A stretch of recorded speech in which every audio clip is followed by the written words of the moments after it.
everybody? Welcome. Thanks for coming out. This is the GiantBomb.com panel. If you want the GiantBomb.net panel, it's around the other way. Yeah, no, just feel free to. Just GiantBomb.net around the corner. I'm Jeff Gersman. Hello. Hi. How's it going? I am joined by. Hi. Hey there. Hi. Hello. I'm joined by the staff and crew and people of Giant Bomb East. Where we are. We are on the East. I guess we count as people. Sure. Yeah. You could say that. I could say people. Yeah. I don't mean it, but whatever. Alex Navarro, of course. Hello. Hi. Hey. What's up? Howdy. Hello. Vinny Caravella. Hi. Good evening. Hi. Hello. Hi. And down at the end, I can't really see him, but Dan Reichert is down there somewhere. Oh, hi. Oh. I think I'm a wrestling character. Yeah. He just called you all marks. No, that's not what I said. I said they're nice people. Save Save your fucking carny talk for. That's all I know anymore. Yeah, no. We've also got Jason over here. Say hi, Jason. The A striker. Hi, Jason. Yeah, he's got that camera. He's like clutching it real close, real close. Don't steal that shit. That's what he's saying. It's the last camera we got. Yeah, we sold the rest for drugs. So yeah, we're here. It's been another full year since we've been in Boston because I don't get out here as much anymore. Why would you? Well, I don't know. There used to be like video games being made in Boston, so like I would come out and see. Yeah, boo video games. Yeah, video games. Boo the industry that left this town. Yeah. It's still here. It's still, yeah. No, that's not to say that there are zero companies making video games in Boston, but yeah. Fewer than there were. Fewer than there were, yeah. But Harmonix announced a new game like yesterday. Like a board game? A card game? It's a as I understand, it's a mobile game that is a card game that has physical packs of cards that will play music when you play them. Are they like Amiibo? Yeah, they're a lot like Amiibo. You should probably scan them on your phone. You get some kind of board or whatever that you would then play the cards onto. It's called Drop Mix. So you kind of like you buy the cards and play them as part of a card game. And then from what I remember from this thing, there is music associated, like licensed music associated with the cards. So you're almost like building a mashup or something as you go. So like instead of Epona, like a nice little figure of that, it's just a card that plays 30 seconds of a My Chemical Romance song. Awesome. Yeah, but it loops it forever. So if you play like your John Fogerty song, it plays both of them at the same time, like a mashup. I think that's how it works. John Fogerty Forever sounds like a really good way to live. Yeah, no, I have an all John Fogerty deck. That I'm just rolling out and just rolling over people. You should see this shit. I mean, do you still play Hearthstone? Is the card thing still in you? Do you still buy cards? Do you still spend money on cards? I don't spend as much as I used to spend on cards. Okay. Regrettably, yes, though, I do, in fact, still play Hearthstone. In fact, I was doing that in my hotel room before I came over here because I am a fiend and I have no self-control. Yeah, hotel rooms. Woo! They sell you a bed. Alex, have you played Clash Royale at all? Absolutely not. Let's talk later. No. You fucking enabler. Absolutely not. Hey, did you guys know that WWE Supercard added live multiplayer and you win trophies? See, that's a step too far for me. That's too far for me. Clash Royale is too much for Alex. WWE is too far for me. All right. Oh, Wait, you do Supercard and you do the collecting one, right? Yeah. Multiple WWE apps on my phone. They're all bad. Which one do you spend more time with? The one that's just the cards, because I can look at the pretty pictures of Big E and just go, that guy. Let's be clear. Let's be clear about what this is. It is literally an app where you collect trading cards the way you would do if you bought like actual physical packs of cards, and that's it. It's literally like old Topps Fleer style cards that you just collect in an app. Topps makes it. It is Topps. It is literally fucking Topps. But the cards are just like JPEGs of Kurt Angle. Yes. They are JPEGs of cards you might have bought back in the 90s. Listen, if I know one thing, if I have learned one thing, this show it is card games and wrestling go really well together. Just I wouldn't know. also extremely dangerous, apparently. Yeah.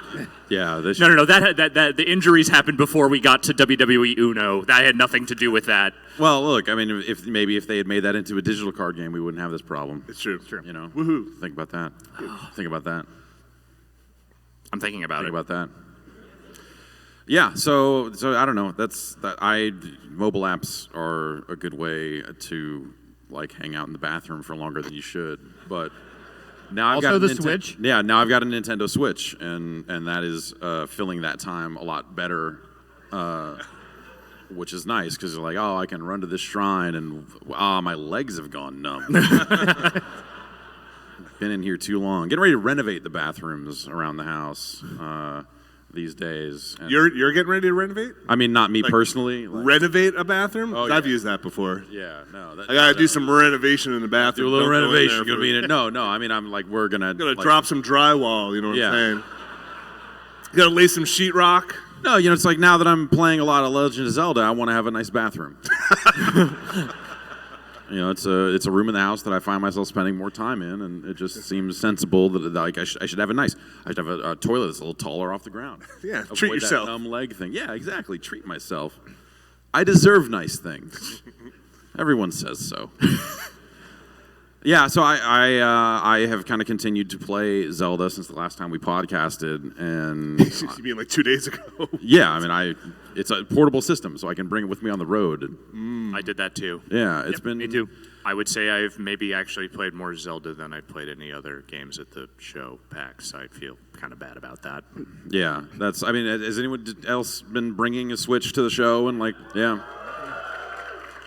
playing games while you're waiting in line to play other games? Well, playing game Or while waiting in line to play. we played some 1-2 Switch in the back of the car. That worked Game. great. Yeah, you guys tried playing 1-2 Switch in the back of the car as we were driving here from New York, and how'd that go? The Zen one is really tough, where the whole point is to stay as still as possible. We both did really poorly on that. Yeah, Sorry I went off-roading during that part. yeah, he was spinning Brodies in a parking lot in Connecticut, and they were trying to hold still. They should probably build some kind of campaign around that, some kind of ad campaign about. Yeah, they've already got the fake airplane. They've got the fake diner. Now we just need the fake Subaru WRX. Exactly, yeah. Or they just get a real Subaru WRX. Like, that should be like an Uber thing of like, oh, we partnered with this ride-sharing service and we put switches in all the cars and you can play the game and then you get a discounted ride. I don't know. How does anything work? I mean, unless they can find a way to skirt law enforcement while doing that, I don't know if it'd really be the true ride-sharing app experience. Well, yeah, I guess so. Yeah. Anyway. I keep coming around on Zelda more and more every time I play it. It's been fascinating to continue to dig into that game because like my initial impressions were just so like Yeah, you seem not on board right at the beginning. Whatever, like the problems I have with it I still have. Like, it's not like those just necessarily went away. I think that we talked on the podcast this week about some inventory stuff, and Brad was like, oh, well, you can do this to avoid it. And I was like, oh, maybe that does improve it. And then I've since checked, and no, you totally cannot do that. Not at least the way that he was saying.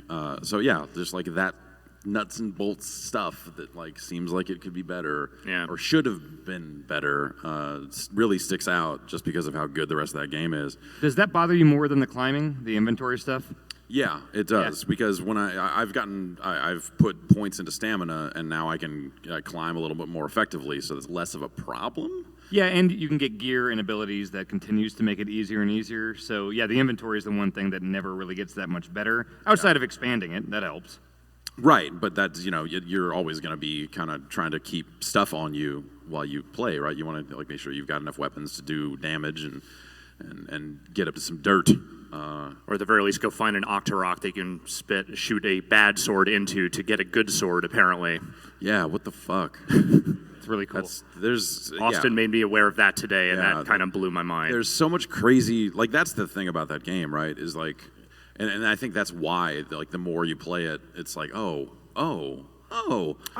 there are just so many different little things like that across that entire game. It is a crazy layered sandbox. Yeah, yeah. How many people out there are playing Zelda? Nice. How many people out there are playing Zelda on a Wii U? Yeah, they're my people. How many people are playing on a Switch? Oh, wow. How many people think Mass Effect 2 is the greatest game of all time? Oh, there you go. Wow, a lot of Switch owners out there, huh? Yeah. Yeah. How many people out there have actually beaten Zelda at this point? Woo! Woo! Yeah. Yeah. How many people want to buy digital HD now version Assassin's Creed Hear the that. movie? So I feel like if you just hold it in front of your face and then act like it's not there, we'll just blame the Twitch screen. Because, hey, put up these ads. Newegg ads. Just can't get rid of them. These were just over there. These were just sitting over there. Did anyone here go to that panel? Did they have a panel for them? Was Fassbender there? Was Marion Cotillard there? What the fuck were they doing? Like who was it? Yeah, fair. Yeah. Did you see the Assassin's Creed movie? You seem like someone who No, might I have. saw John Wick 2, which is the better Assassin's Creed movie. Yes. Oh, yes. Yes. Yeah.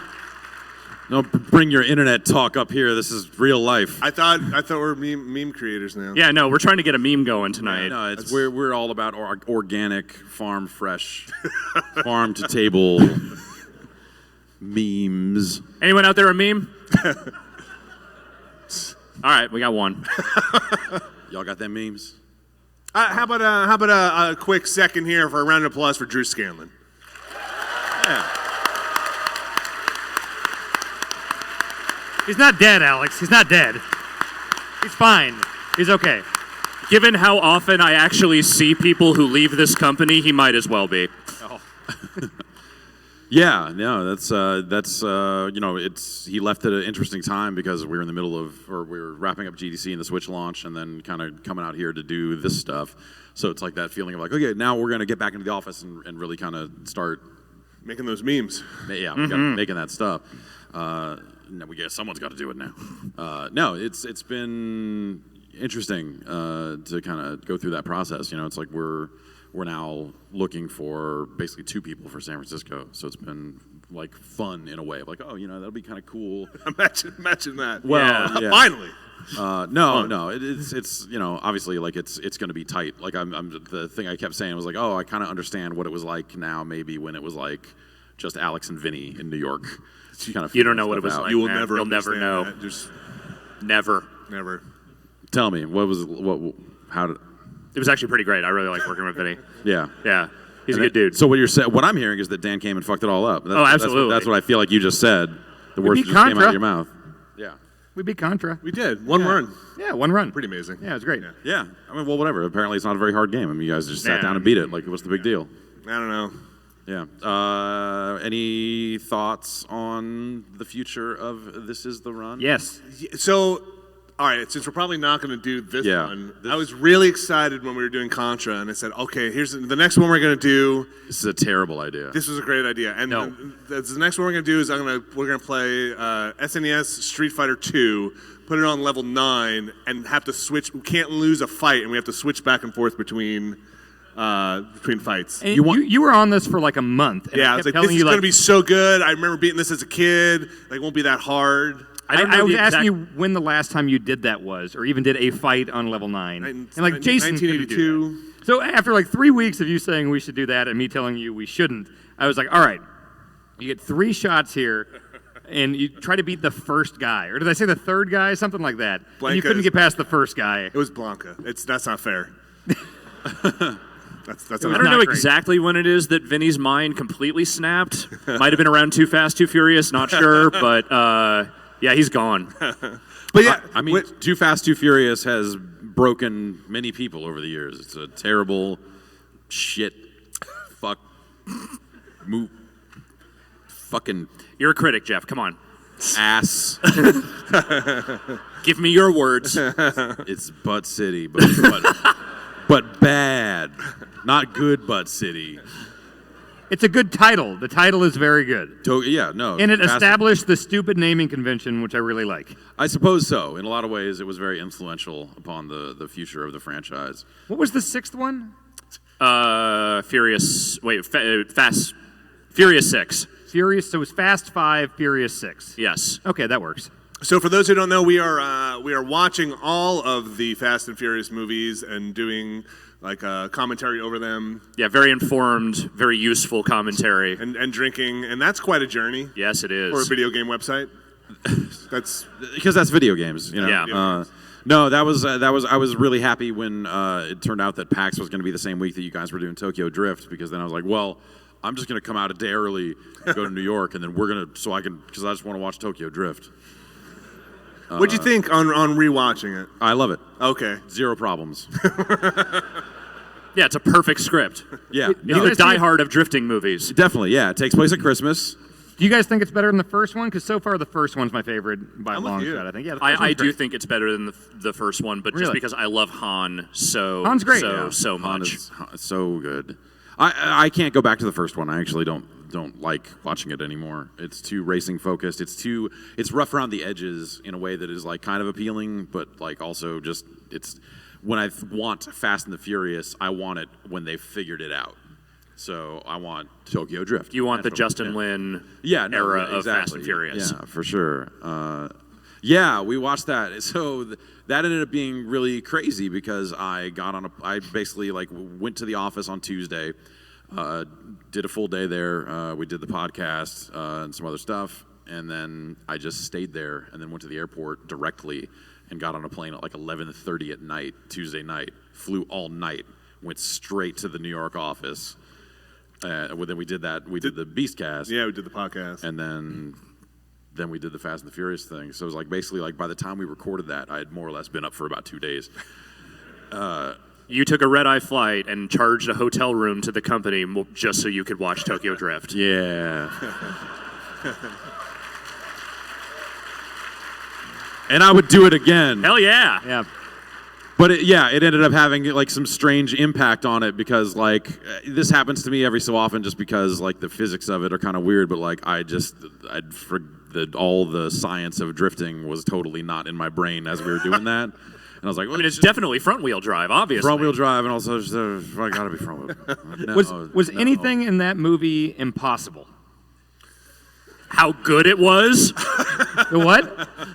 No, that movie. That's a documentary, Dan. Yeah. But cars can do that like they did in the movie. Like Yeah. it's a real thing.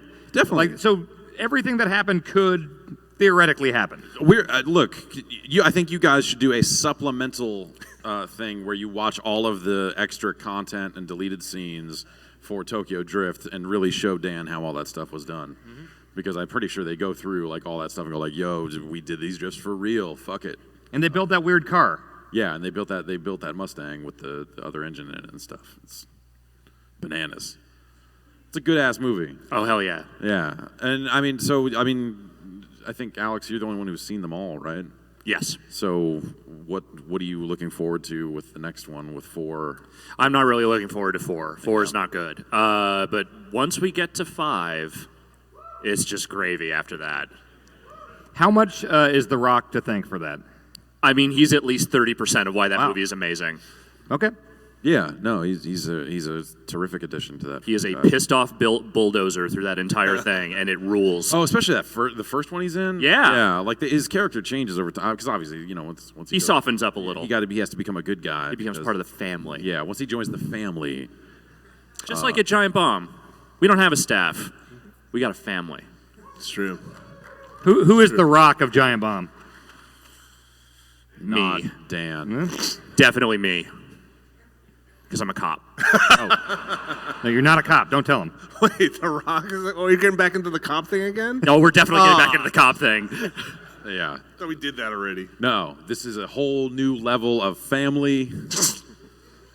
I'll tell you what's the most messed up thing about the Tokyo Drift experience, as I call it, was so we usually try to do those on Friday in the evening, right? Because we are drinking in the office, and we did that one on Wednesday, and then at like 4 o'clock And I have to walk around the office because I've got to like get the podcast up together, and I'm just holding my breath in, like trying to shove mints in my mouth. So, like everybody who walks past me doesn't just smell OE wafting off. Like, what the fuck are those guys doing? I never see them. They're just in a room drinking all day. So you took that approach. After we finished, I went walking around as we were wrapping up, and Dan was just sitting at his desk with the 24 of fucking Old English, just drinking it. And I'm literally in the studio cutting the OE bottles with scissors to be like, well, I can put these in each garbage pail. They'll never find out which one was the right one that we did it in. Yeah. They didn't say we couldn't do that. Yeah. It's true. There is no explicit sign that said, hey, try not to drink 40s and watch Tokyo Drift between the hours of 12 to 4. That wasn't in the videos when I got hired. The problem, Vinny, is that you still have shame. You have to let go of that. Like, I had not finished my 40, so I just walked out, and like at least a dozen people who were still working just kind of looked at me like, what the fuck are you doing? It's a really good I office. love that your office has a pop-up thing that will say, hey, don't go to this website, it's about video games. Yeah. But we don't have anything in there that says, do not drink malt liquor at work. Yeah, you might say our web filter is lacking in that regard. Yeah, they need something where if you just like look up like anything about Old English, so it's like someone shows up at your desk and goes, hey, come on. I mean, it's their fault for putting the office across the street from a deli that sells 40s of Old English. In plastic But they're also locked up with like literally a chain wrapped around Yes. the handle. You have to go up to the front counter and say, I would like to purchase these 40s of Old English. Could someone please come get them for me? And then a guy comes with like literally keys and it's like, okay. And like unwraps a chain from Like the fucking handle. key maker in the Matrix. Like it is And then I'm sitting there, unbelievable. I just need some 4. No, I'm gonna need 4 of them. Thanks. Yeah, Just keep them for coming. me. You understand. Oh man, yeah, that's the first malt liquor I drank in, gosh, a month. So that was fun. What film did you last watch with a 40? Yeah, I don't know. Can't remember. No, I watched some wrestling. Oh no, 40. we can't talk about wrestling. What?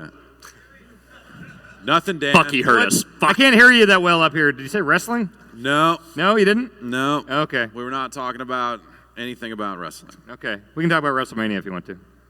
Okay, yeah, sure. All right. How many thousands of dollars did you spend to go to what is shaping up to be one of the worst WrestleManias in years? I mean, I spent thousands to go last year, and it sucked. But it's still fun. It's still the experience. It's the weekend. It's the week. It's the festivities. It's not just the event. It was still a fun time, and I don't regret a cent. Hey, do you guys mind out there if I ask a wrestling question? I know some people don't like the wrestling talk, but I just have a real wrestling question. Just one, please. How do they decide who wrestles the belt at the WrestleMania?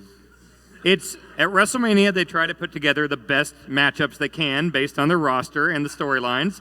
So if John Cena's a big deal that year and The Rock can come back for a match, it's like, well, that's But there's the name. there's like a belt, right? Like there's somebody There's won a lot of something. belts. There's a lot of belts. Okay, so is there a big guy belt like It's called the Heavyweight Championship, or a couple of them All right, are. so who has that? So right now, Yeah. Goldberg has the Universal Championship. Okay. When I said one question, I didn't think it was going to go like this. I'm sorry. And Bray Wyatt has the World Heavyweight Championship, but that got unified between the old World Heavyweight Championship and the WWE Championship, which the one looks like the big gold belt that Ric Flair used to have, but it's not the same lineage. It was 2002. Basically, when Eric Bischoff came in to be general manager, he basically made up this belt and gave it to Triple H. And so even though it looks like it and they like to act like it's the one that Harley Race used to fight for, it's totally not the same lineage. If you look it up on Wikipedia, it's not on the same timeline. That one starts in 2002. The other one was NWA and Jim Crockett Promotions in the 80s. So wait, which one is the timeline where Link died? Okay, so Majora is when, and Termina is a different world. That's a different belt. You have the Historia. I do have the Historia all in here. We should just turn this panel into just like, here's a full reading of the Historia. Like, we're going to actually flowchart it out for people. How did we get to this fucking point? As a people, really. Man, yeah. Art books. You bought that other art book as well? That's a cool book. It is a cool book.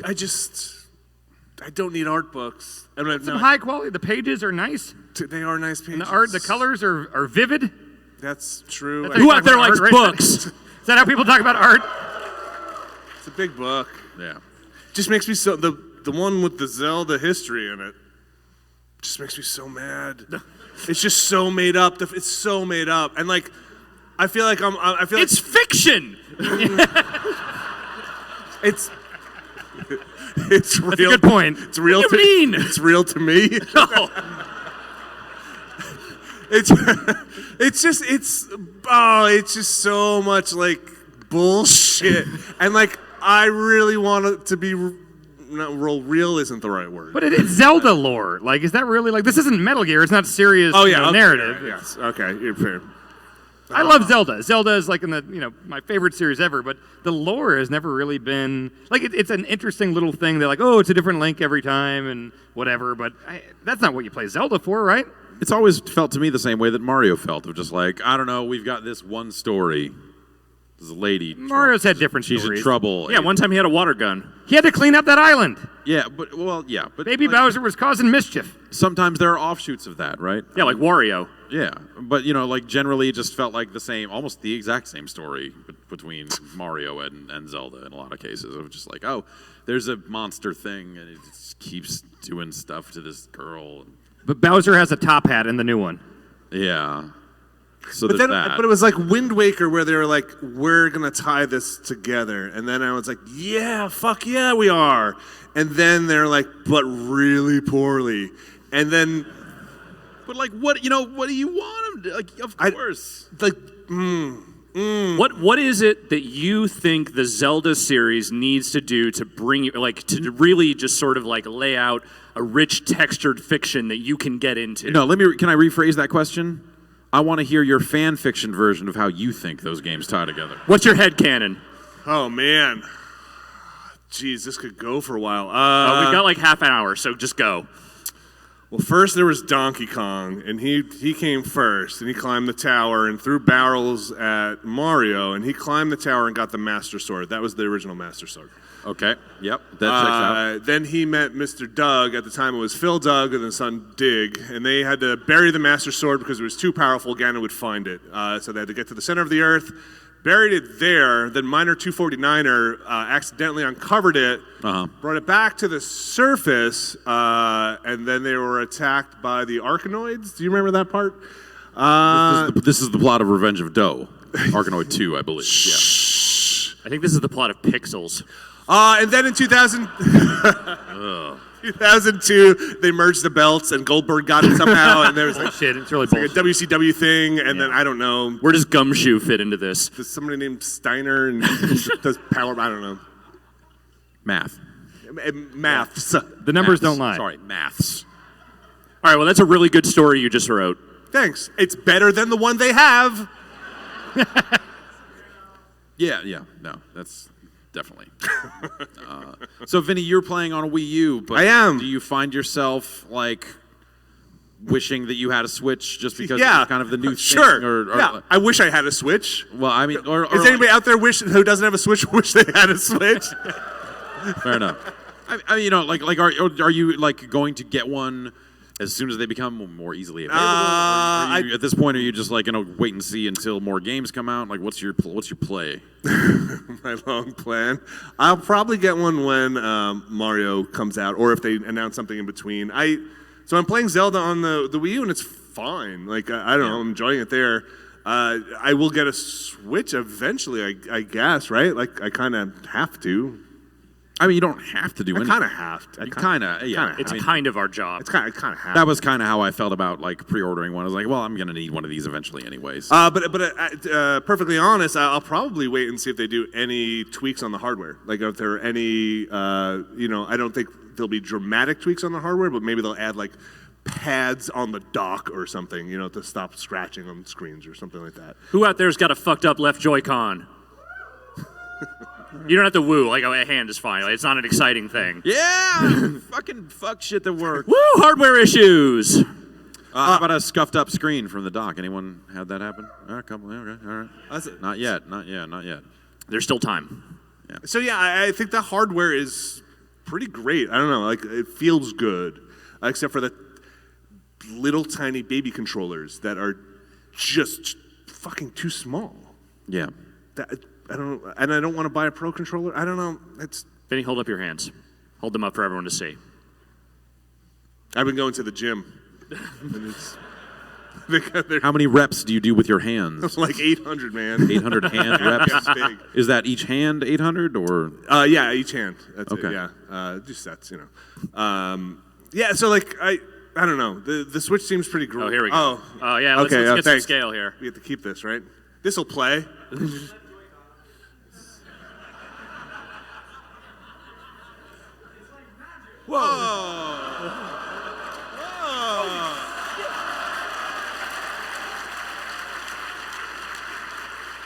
Thank you. We just got Now You See Me. Thank you. Mind freak. No one remembers that. Vinny got up here and mind freaked me. Yeah, they're real small. I don't know. Yeah, that stuff seems like a neat idea. That like that aspect of it, pulling it off and handing the controllers around, sharing the joy, seems just kind of like this sort of half-baked thing. Sort of like just sitting up on a tabletop, doing the kickstand. Yeah. What was it like being in the office when the kickstand video stuff happened? It's amazing, really. Jeff Baclar just ran around being like, I made this fucking awesome video about the kickstand. It's so He was good. so excited. It's so good. Let's just get it on all the TVs here and just loop it. I think I went to Times Square. I'm going to loop it on there.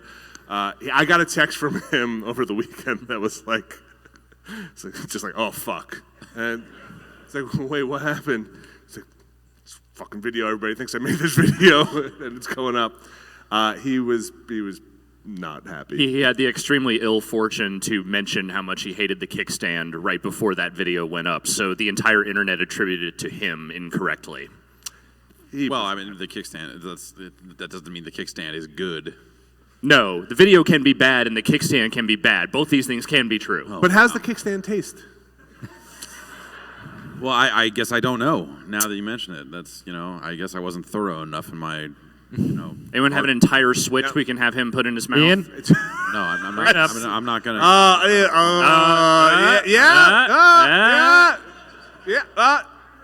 Once it's up here, he can't say no. All right, here we go.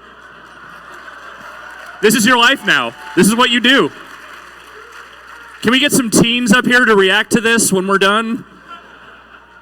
I want to quit my job.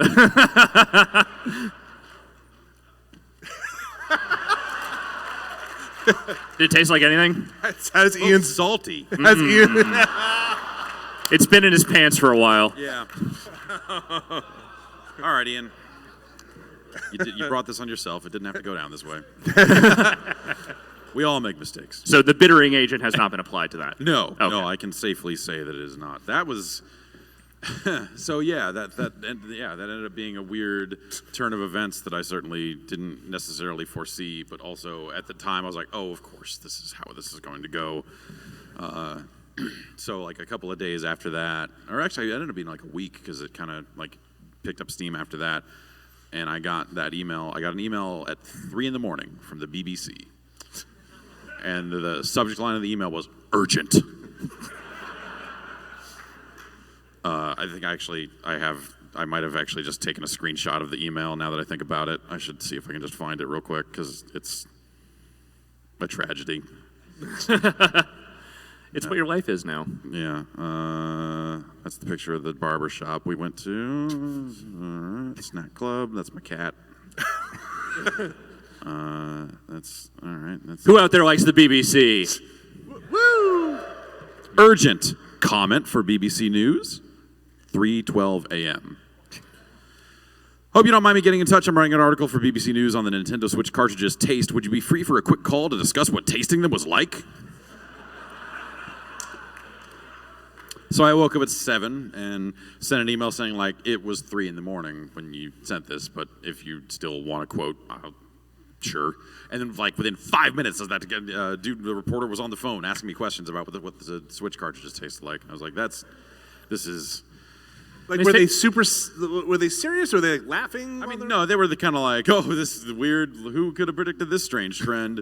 No, they were kind of like reporting on like the buzz around it, or like as a silly story alongside the launch of the Switch. Like, here's a little slice of life for you. Nintendo put out a new platform, but did you know the cartridges taste like butt? Did they do that with like 3DS cartridges or DS or like even SD cards? Like, is that a common thing that we're just now figuring out? I don't know, Dan. Why don't you put all that shit in your mouth and find out? Anybody got a 3DS cartridge? Oh man. Oh no, please. All right, yeah, all right. Give us a 3DS cartridge. Let's just do this. Let's make this the thing now. I fucking hate everything. Here we go. They say journalism is dead. We're gonna rename the panel next year. That was actually one. I have numerous 3DS cartridges. I'll take one. I'll take one. I'll do both at the same time. You two at once. All right. No, don't. If you got a bunch, let's go for it. Let's fucking come. All right, I got 3 here. I got like a Big Mac of 3DS cartridges. This is a bad idea. And here we go. It's fine. It's fine. It's fine. It's not bad. Okay. Well, now we know that. There we go. You want to maybe like wipe There's those off Phoenix a little Wright, bit first? Dragon Quest, and Rhythm Thief for the record. Okay. But what if other cartridges do taste bad? What if it's just those 3? I think we have to go all the way back. Anybody, Game Boy SP? Anybody? Any GameCube discs out there just hanging around? Adventure for the Atari 2600. Copy of Go-Go Hyper Grind, something, anything. Oh, that's gross. Yeah, sorry, we tried to wipe it. Oh, no PSP. No, absolutely not. No. Wait, No, who the no fuck is UMD. carrying a UMD around? No dead formats. It's like Van Wilder on UMD. Van Wilder on UMD tastes delicious. Everyone knows that. That's not even. No. Oh no. I'm not familiar with that platform. Yeah, exactly. No dead formats. Yeah, that. As all that stuff was happening, and as I was writing things on Twitter about it, like I actually kind of saw time stretch out, and I was like, fuck. This is actually going to now be a dozen YouTube videos that will all traffic better than anything we've ever done. I mean, you said they linked a YouTube video that was a rip of that video, right? It wasn't even our video they linked to. Exactly, yeah. Someone like captured the clip and threw it up on YouTube, and then people were linking to that instead of our stuff because it was a premium show. So. Right. Just a ridiculous turn of events. A truly ridiculous turn of events. My favorite part, though, about that was that there were some people that were so angry. Wait, why? Because they're like, fucking game journalists putting video games in their mouth. Why the fuck does it... Like this whole, just like, what... Dude, is just like it was a fucking goof on a live show. It wasn't like, oh, we gotta do this. Like, it's just... and so the notion that people got all pissed off about that, and then through some there was some stuff around the edges of that felt like they're not truly respecting Nintendo's achievements. Yeah, unlike that Zelda timeline, which is just fucking masterclass. Yeah. It's like they need to be treating this stuff with more respect, putting it in their mouth. Pish posh. Like, and so if those people were mad, then it was all worth it. What the fuck? It's just insane. I want to read that guy's reviews, the Pish Posh guy's reviews. Yeah, no, that's how I'm going to start writing all of our coverage, I think.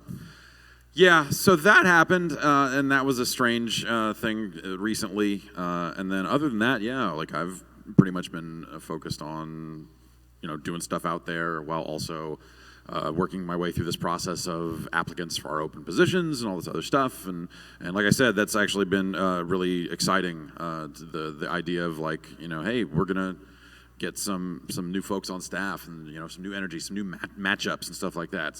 It's like when a wrestler debuts and they can like wrestle every other person on the card, and you're like thinking about all these matchups and all these different things we can do. We get just like one new person in here. That stuff's pretty exciting. So like, it's a pretty exciting time to have like this idea that like before too long here there will be as many as 3 new people joining the team. Vinny, how has it been going on your end? It's good. It's funny. Like when Drew left, there was a lot of like, we're talking to you guys, and it's like, crap, like, how do we, Dan came out, and then, like, Drew left, and then it was like, fuck, what are you going to do? You guys have 3 guys, and, like, we'll make it work. It'll work. And I remember when Dan was coming out, and I was going to Alex, and be like, we're going to fucking have 3 guys. We're going to have 3 people in this office. It's going to be amazing. We can do whatever we want now. So, like, the weird relative dynamics of just, like, wow, 3 people is amazing. So I'm very excited. Yeah. We've been playing Yakuza 0. Yeah. Holy cow, that game. Who out there is in the Yakuza? Yeah. I don't see any tattoos. You're all full of shit. Yeah. That game is kind of amazing. Like, having played, or I don't know, whatever you want to call it with Shenmue, like there was Endured. Free, full reactive eyes entertainment. It seems like it is making good on what that game was supposed to be, right? And I know I'm not the first one to say that. The Historia said it first, and it's like, that's the 4th timeline, and that game is so fucking nuts. And there's this character in it, the Majima, who's just fucking great. He runs a cabaret. He's got an eye patch. Yeah. Doesn't punch people until he has to punch them with a baseball bat. He just has a baseball bat. He has a whole style dedicated to a baseball bat. Is he Sting? Kind of. He's kind of a vigilante. Huh. He's got a mystique about him. Okay. No face paint, though. All right, not yet. Not yet. I wonder if he stays that good throughout the series, though. Because obviously he was established. Is that a yes? Yeah. Oh, okay. That sounds great. Yeah, I'm looking forward to seeing like where he goes from here. I'm also curious how the game plays going forward, because we are playing the most modern one in terms of mechanics, and then we're going to go to one that was made in, well, hell, I guess we're probably going to do the remake that's coming out. Yes, we're going to do right? Kiwami after that, which is the remake of the first game, and then there's some talk that Sega wants to do that to the second game, which would be rad, but if that doesn't happen in time, there was a completely random and stupid reprinting of that game and the other PS3 games, so I bought all of them. Yeah. So we should be good for. Oh yeah, no, we got them. We're good. Yeah. Yeah, that's it's a long game. It's been really unexpected, but also like a really welcome surprise to see so many games coming over from Japan and really standing out. Japan's getting pretty fucking cool again. Yeah, and some of that's obviously like Yakuza, that game came out a while ago in other territories and all that other stuff, but and all that, but it's still like this year with Neo, with Nier, yes, Zelda, yeah, there's Nier's in the audience. Yeah. Oh wow. Yeah, Okay. Persona Swery's got his new studio now, so he's working on stuff. Yeah, it's been really fascinating to see that stuff, and it's not the stuff that like it was weird watching over the last couple of years, like watching pre-TGS press conferences and seeing like half of it be devoted to like Ubisoft games. It's not necessarily a knock against Ubisoft, but just that a notion of just like, oh well, I guess maybe like games are just worldwide now, and now like all this stuff is just going to kind of come into Japan, and the notion of like the Japanese game being weird or quirky or fun, like maybe that stuff's just kind of done. But no, it's kind of came back after being really dormant for a lot of years. Platinum's still out there doing their thing. Yoko Taro coming big way with Nier. Yeah, but even like Platinum, that they did that Ninja Turtles game. Like there's stuff that like they had worked on that was like, oh, well, this isn't even taking advantage. They very definitely have a B team. Hey, yeah, their name is still on it. Right, is my point. But yeah, it didn't even. It even seemed maybe like, oh, well, maybe developers like that are going to just try to chase after these, worldwide licenses like Turtles and Transformers and stuff like that. Like, where does that leave us? That Transformers game is all right. Yeah, it is. But it's not. It's not the same. Yeah. Have you played any Nier yet? I know. Yes. Yeah. What do you? I'm a few hours deep into that thing. That game is weird and dope. I highly recommend to anyone who likes things that are weird and dope. All right. What's it taste? No. Tastes like robots. Okay. Good. And buttholes. I'm waiting for the PC versions because I know modders will take care of some business. You know what I'm saying? Yeah, no, it's like I said, it's been really cool to see Japan kind of come back in that way, because that wasn't necessarily an expected thing to see happen. I mean, you can even say stuff like, I guess, like The Last Guardian or something like that, but some of that first-party Sony stuff just seems real kind of weird in its own right, I guess. You ended up playing The Last Guardian. I did. Last year. Anything about that stand out? Like, it feels like that game kind of, for a game that like had become such this mythic thing by virtue of just taking so long to be developed, it sure felt like after it came out, that thing came and went. Yeah, I mean, I think that's more symptomatic of just the way things are coming out these days, like the insane glut of games that have come out over the last 5 months, almost all of which are rad as hell. But, Last Guardian was cool. Like, I like that game a lot, especially the stuff with Trico. Like, that there was a reason why I argued very stupidly for Trico to be on the best new character list, because that thing is a straight-up achievement. Right. I think, that game got built up just by virtue of how long it took for it to come out, and I think that probably worked against it. But like as a game, as one of those Team Eco style games, like it was a cool thing, and people would do themselves well to at least try it out. It's probably like $30 by now, because like everything's $30 after a month now.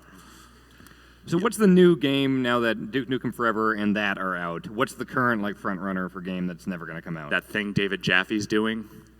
Oh, is that the one where the drawing people kill each other? Yeah. Stick Death? That What feels is like something that'll come out in the next decade, maybe. Stick Death. Yeah. What is that thing called? Stick Death. What is it? Drawn to Death. Drawn to Death. Yeah. That's what it is, yeah. Where's Below? Is Below here? No. Is Below actually here? Somebody's laughing.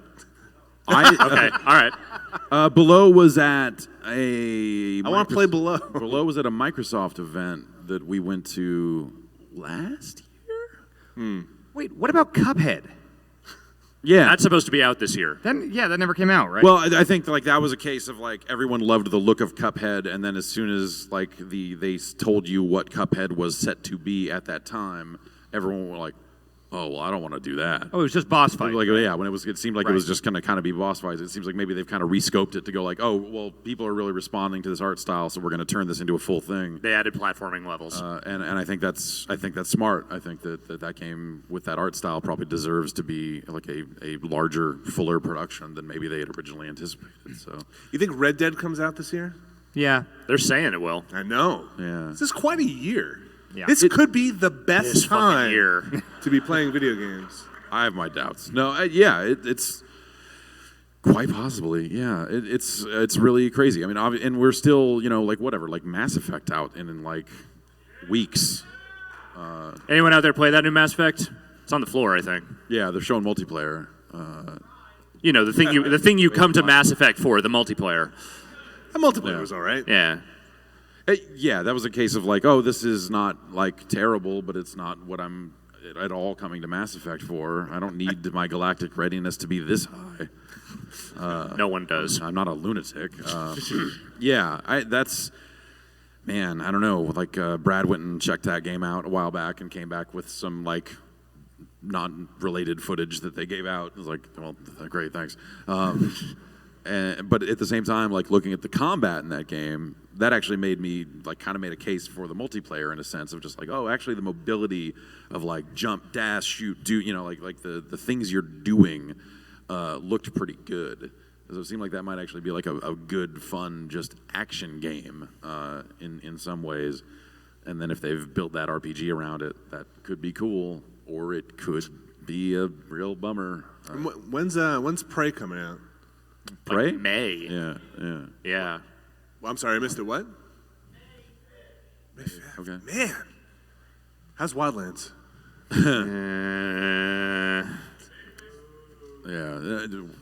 Yeah. I am weirdly looking forward to getting home and putting some more time into Wildlands because there are games that come out that are of that kind of like middling quality where I'm just fascinated to see them through and just look at them and just go like, man, how did it come to this?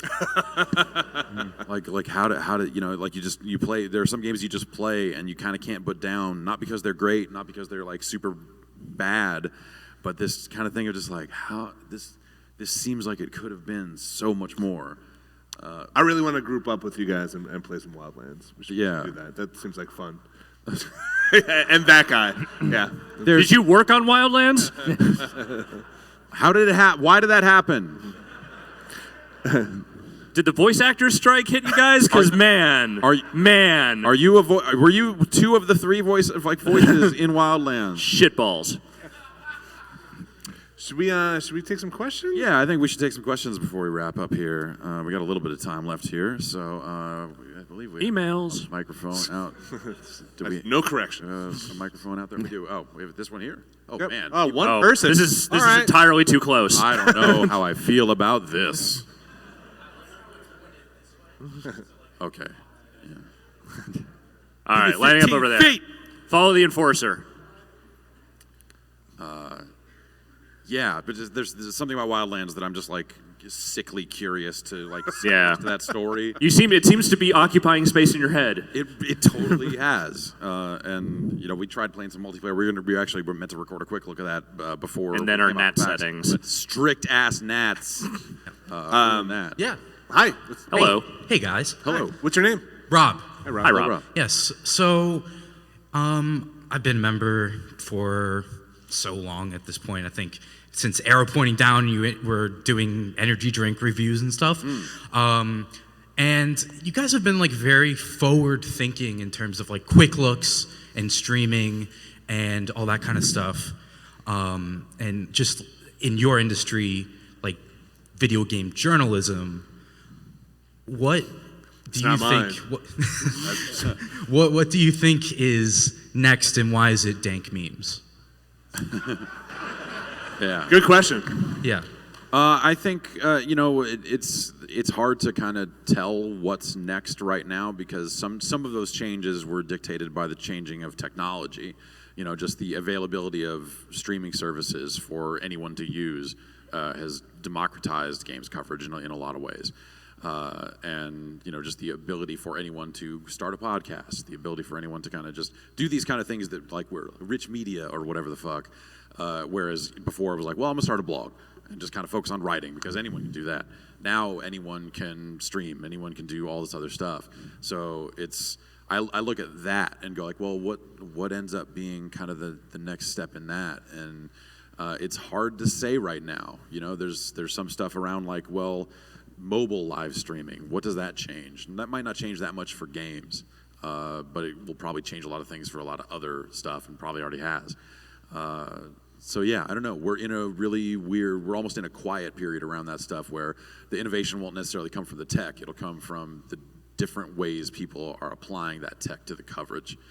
And the way they can monetize it. Like, people will, there's a reason you see a lot of short little burst stuff hitting Facebook feeds and stuff because they, can count as video views, or people are trying to figure out how to get as many views and hits and stuff on a stream. And they're going to put money against that stuff. So, like, people need to get paid if you're going to do this professionally. And companies are trying to figure out those ways to bring money in that aren't blocked by ad blockers. And, or as new platforms open up, how do you exploit and abuse those platforms to make money? And, like, that's a real thing. Yeah. The silent film is coming back with Facebook, right? Yeah, I've seen that. Yeah. No. Yeah. Well, or just like, you think about that animated GIF style of, or even just the video style of like, we're just putting the words at the bottom because you're scrolling through a feed and you're just getting your news by virtue of watching this fucking silent thing. Like, it's a really weird change that kind of brought text back in a really strange way. But yeah, it's weird to watch. Yeah, a lot of the stuff is just built around like, what are the ways we can sucker money out of the internet. It's short videos on Facebook that as you scroll past the page, it just plays automatically. And hooray, everybody wins. Until all that stuff changes and everyone goes out of business all over again and someone has to find something new. Thank you. Yeah, really uplifting. Yeah. Feel really good. I mean, that's the cycle, right? We've been doing this too long. Like at some point you turn. watch it all happen, and you go, well, this just is going to keep happening over and over again. Hi. Hi, my name's Matt, and I was just wondering, I've kind of a free time tomorrow. Is there a particular game or something on the floor I should check out, and or is there a booth you might just want to like social experiment, send everyone here to tomorrow and see if they can handle the crowd? I didn't. I walked around the floor. It's really crowded this year. Like it seems packed and tough. So I think we just everybody scream out what you should see on the floor on the count of 3 and go see that. Ready? 1, 2, 3. And there's your answer. You get that? Cool. Yeah. I like Strafe. I think Strafe is cool. Yeah. Hi there, Jason from St. Louis. So, question is for Jeff: when do you and Alana Pierce have the death battle over Nintendo Switch cartridge tasting? Maybe PAX Wrestling, PAX West? I don't know that has legs past like 3 days ago. I hope it does not. Yeah, no, I don't know. Like that's at some point that got handed off to that's the world's now. That's not mine. I gave that to the world, and they can have it. It's art. They want to run with it. It's art. Art is meant to be free. I heard that at a panel that once you make it, the intent doesn't matter. Yeah, no, my authorial intent about putting that in my mouth doesn't matter anymore. It's true. Except when it does. except when you can make Taste those cartridges is what I would call problematic. Hi. Hello, my name is Ryan Adley. Big fan of yours. My question is, with the culmination of all the talent Giant Bomb seems to have, it kind of reminds me of SNL. And you have people spinning off and doing their own things, being very successful, like Austin Walker. Who do you think will be your Adam Sandler? Boo. Oh, wait, why is everyone looking at me? What's going on? I know everyone's looking at Dan, but nah. I'm going to sell the fuck out. You're our Chris Kattan, Alex. Oh, man. Hey, Monkey Bone was okay. That's maybe the most offensive thing I've ever heard you say. I just want to be the Charles Rocket. Oh, no. He killed himself in a field. Exactly. Oh, God. Well, thank you for your time. And, can't wait to see what happens. Me too. I'm going to make a lot of fart movies. That's what's going to happen. Hey, what's up, guys? Hey. Hello. Here with the BBC comment on 3DS cartridges taste. Yep. No, really though. You guys have a lot more experience with VR than probably everyone in here combined. You see a lot of use of VR, obviously, with video games down the floor, 3-hour waits. Do you see video games as the dominant plane for VR in the future, or is video games just the start and it finds its way? You guys have tried Google Earth VR. Yeah. Yeah, I think... as far as like events go. Right. Eventually a Giant Bomb panel in VR. Yeah, no, I actually would really love to do a full panel in VR and like all that type of like telepresence, like we're going to put on this presentation, everyone put on your headset, like it's fucking weird, it sounds Sponsored awesome. by Assassin's Creed. Yeah. We talk about the Assassin's Creed movie. It's in digital HD now. No, it's I think that video games are an important first step for VR because they're the things that can attract people that are already used to buying expensive gear in a lot of cases. The PC that you use to run VR is already pretty pricey. So odds are, if you've got part of that rig in place already, you're already playing games. So VR and games make sense right out of the gate. I think that over time, hopefully we'll see the gaming end of VR continue to kind of grow and flourish, but at the same time, I think there's a lot of non-gaming applications for VR that are really going to change a lot of things about interactions between people and remote interactions and all that sort of stuff. And I think that there could be some really amazing things around that, like when Will Smith's Foo technology powered Adult Swim's football coverage, where Carl from Aqua Teen Hunger Force was just walking around making footballs appear in his hand, and they were just talking shit and taking phone calls for like 2 hours. Like, you look at it and it's like, this is dumb. But then at the same time, you're like, this is important and dumb. It's art. That's right. Yeah, and so I think that there's a ton of stuff for VR that hopefully there's plenty of things that I could never even possibly think of. And the technology will continue to evolve too, so that'll bring the cost down eventually, and hopefully make the things more capable, both for gaming and for non-gaming. Awesome. Thanks, guys. A quick shout out to a VR thing on the floor. That game, I think it's called The American Dream. Yeah. Which is basically that bit on The Simpsons where Homer is opening his beer with a gun, but an entire game. It rules. Go check that out.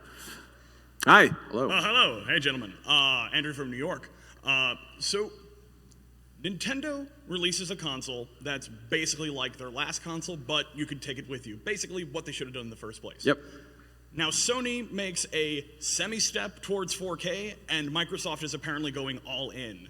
And regardless of sales of this current generation, that we're kind of already having a half step, maybe like 3 or 4 years in, is the eighth generation of consoles kind of a flop? I mean, it depends on what you're looking for. No, I mean, like if you look at just the raw sales numbers and compare them, matched up to the previous generation, no, it was hard to know if anyone was going to want PlayStation 4s and Xbox Ones when those launched. You had a lot of people going you have the kids just want phones, and so it was hard to say. And I think that's still a fear as things go on. Next time around, when there is a full step upgrade, if there is a full step upgrade, what does that look like? Are people still interested in it? So, you look at these half steps, and part of the thing you get out of that is people who already own the system buying another one and keeping them engaged on the platform. The same way Nintendo does with colors and additional SKUs and all that other stuff. They're diversifying their offering in a way that gets people to end up with multiple consoles. I somehow ended up with 7 Xbox 360s that all work. It wasn't like I was replacing red rings or anything like that. I'm an idiot. Same, yeah. Side question: yeah. How do you clean white Jordans? You just kind of don't wear them very often. It's kind of bad when it's the only sneakers I own. Just don't go outside ever. That's just good advice in general. Yeah. Yeah, especially today. Holy shit. Well, Yeah. All Thank you. Thank you. Hi, how you doing? Hi, yeah, my name's Stefan. I have a question about the history and preservation of video games in general. So stuff like the Video Game History Foundation, they're trying to collect a history of stuff, and you guys are also building a wiki and doing stuff like game tapes. So what do you see in the future for video games being archived and trying to save and preserve the information, and have people even ask you guys for your personal collections and things like that? I mean, I think that the work that Frank Cifaldi and those guys are setting out to do is pretty important. I've kind of felt that way for a while, even if I couldn't quite quantify why or how, just because I kept just saving everything. And Hoarding, one might say. well, but now the hoarding has paid off because I actually gave them a big stack of stuff, and I've got a lot more stacks like that, and it felt really good for me to feel like, man, I held on to all this shit for some reason, and now that reason seems to finally kind of exist, and that's kind of cool. So here's this E3 press kits and this floppy disk copy of a Doom beta, and all this other weird stuff, and that's been cool because it made me feel like I wasn't a total idiot for wasting all that space for all those years. But yeah, I think that stuff's really cool. I think it's amazing, and as we see more of the collateral, the print art and the manuals and arcade sides and stuff like that, those getting preserved I think are really important because they add more of a cultural touchstone for the time that those games came out. You see the artwork and you see giant hammer and sickles and Russians and stuff like that, and all these 80s games and stuff like that. And I think that's important, and sometimes it can get missed in just the digital representation of those games and these things when they came out, where we were at politically, culturally, artistically, and I'm glad that stuff is being preserved so we can match up games with their place in time when they came out. Yeah, it's weird to think of the idea of how games were sold to us in the past as being important, but it kind of is, because it gives a lot of context to basically just what it was that was appealing to those games at that time. It really goes beyond, you can get a virtual console game or an arcade game digitally just so much different when you see where they were in an arcade cabinet or how they were presented on the game box even. I mean, that's how I went and rented games, you know. I went and I saw the dumb cover of, you know, Chrysalis or Abadox or whatever, and that's what I thought the game was. And you get it home, and it's, you know, not that.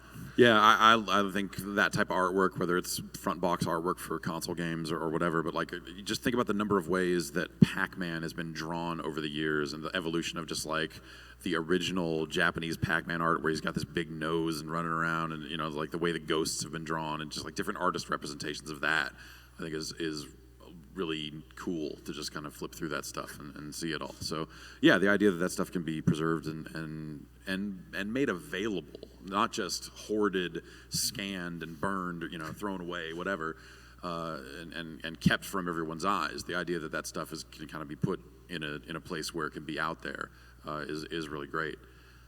And yeah, I backed their Patreon. I feel pretty strongly about the work that they're doing. So yeah. We got time for a couple more, so. Hello. Hey guys. Hi. I'm Hank from Wisconsin. I consulted the Giant Bomb Facebook group when coming up with my questions. So. Well, great. We have a Facebook These are some group? of the check it out. Shout out to those guys. These are some of the highlights. What is anime? What is ska? Folder or scruncher when it comes to using toilet paper? Is Link hot? And lastly, how do you foresee your 2015 Game of the Year Mario Maker working on the Nintendo Switch? I think that well, hang on, I have to go delete the Giant Bomb Facebook group. Immediately. All right, and okay, good. I think that they could put a Mario Maker game out on the Switch because it does have a touch screen. It would just be weird because you would only be able to theoretically make levels well while holding it in your hand, and I think that's maybe a little strange. I guess it's got those are motion controllers, so theoretically I guess you could do an on-screen cursor with a Joy-Con or something like that on a TV, but. If they were willing to put out that 3DS one with all the problems it had, I would have to imagine they'd be okay with a Switch one, which functionally would be pretty good. Yeah. Switch does not have a stylus, it's true. But Would that screen hypothetically work with a stylus, or is that totally out of the question? You'd have to, a capacitive stylus would definitely work. There's not like special stylus? Yeah, that's like where you go buy a stylus and then steal someone's skin and tape it to the end of it. Okay. And to answer 3 of those other questions, anime was a mistake. Ska's the best music there is, and Link's hot. Link's way hot. What about the toilet paper one? Folder. Folder. Yeah, Folder. Come on. Folder. Thank you guys. Don't be a monster. Hi. Hi. My name's Liam, and I've got a question for you guys. So I'm kind of a youngin', so whenever I hear you guys talk about, or at least Jeff, talk about how... Go off to a banging start. All right. Whenever I hear you guys talk about how AAA games used to be like a much bigger thing back then, and now they're just kind of dripping out, like, what do you mean by that, and how did it look? When it was dripping out? It's a little messier. Yeah, no, it was, I think that just there was not an easy way for independent developers to distribute their games on consoles. So it was, everyone making games for those platforms was usually a company of a certain size, and they were big. And, as a result of them being big games, big companies, they were placing big bets and using big budgets, and they needed to make a lot of money back. So it was just, it was a case of just like looking at a release calendar, especially in like in November or something like that, going like, well, there are 9 games coming out on disc, this week. We go get them all and review them and stuff like that. And they're all like big, long games and all that sort of stuff. Thank you. You think we have time for 2 more? One more. All right, we got one more. One more. You guys. Sorry, everyone back there. Hi, I'm Dan from Philly. So Jeff, you've talked a little bit about the hiring process before on jar times and stuff. My main question is that a solo process, or do you include other people from the crew in doing that? And has it gotten way worse having to find 3 people now? Well, I mean, they're different positions and they're not all open at the same time, so it's kind of, it doesn't necessarily, and also one of the, the two of them are production jobs that Vinny will have a great deal of input on. But it's like right now it's mostly me and the recruiting team going through resumes and sending up interviews and all that sort of stuff. But when we start bringing people in for in-person interviews, on-site stuff, and then they'll kind of meet everybody and talk to a wider group. It's not just necessarily me in a vacuum, no. And real quick, as someone from Philly, there's a PAX Unplugged happening in Philly in November. Any chance of the East guys coming down for that? I know you guys have done a few board game things in the past. I like board games. Yeah. I've heard some rumblings of maybe some League of Heels action somehow taking place at that. I don't know. We'll see if I'm booked. I'll show up. But we don't even know if they're doing panels there, so yeah, it's hard to know. But as they Just give out more start talking details. in the middle of the floor somewhere, and people will come listen. Yeah. It would be a lot of fun to go to different cities and travel a little bit more and get out there and see fun new faces in fun new towns and all that sort of stuff. Nothing against Boston. I think Boston's cool, and Seattle too. But it'd be fun to just kind of get around a little more. Cool. It would be a real shame if we went to a tabletop thing and one of us did not put another person through a tabletop game. That's a fair point. Yeah. Well, with that, that's going to do it for us here tonight. Thank you so Thank you much. to everybody. Thank you everyone for coming out. Thanks to Jason. Yes. Jason. Thanks to the tech team. Thank you guys. And thank you guys for supporting Giant Bomb. Everybody have a great night. And don't forget to clear out the room so these guys can go home. So don't mill around here. Don't do it.